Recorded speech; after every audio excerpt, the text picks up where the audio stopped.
This old Matchbox Texaco K-16 is beyond touch-up paint.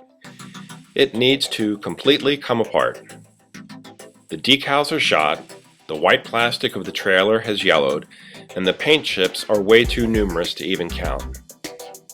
Cleaning and wet sanding the old paint ensure that the new color will bond properly and last for years.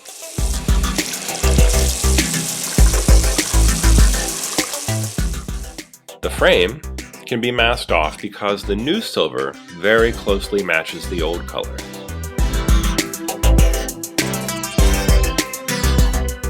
When the tape comes off, you'll hardly even know that the silver isn't original.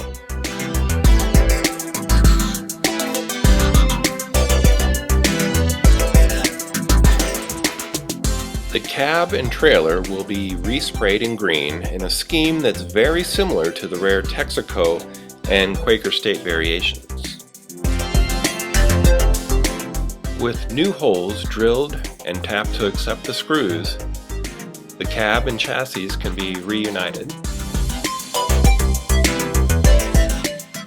A putty knife helps to pry this chrome piece off the top. After so many years, this plastic can be brittle, and if it breaks it can be re-glued, but luckily this all came off in one piece. Drilling and tapping the holes allow the screws to take the place of the rivet heads. Rust-Oleum spray paints have a primer built in, and they adhere well to both metal and plastic.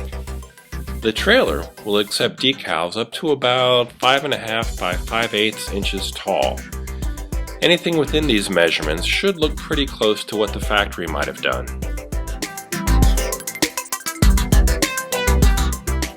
I make a long rectangular shape that has a gradient fill from black to white.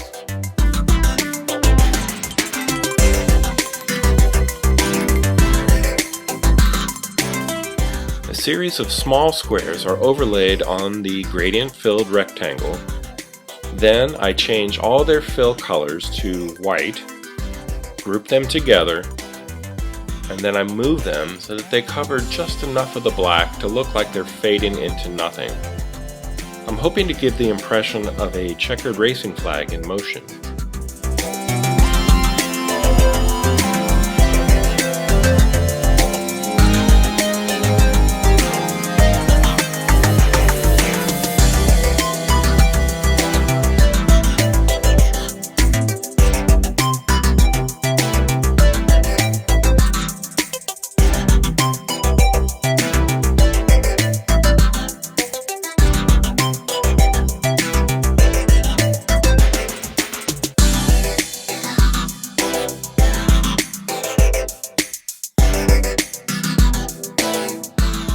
My thoughts kept coming back to the Matchbox K5 transporter and its decals.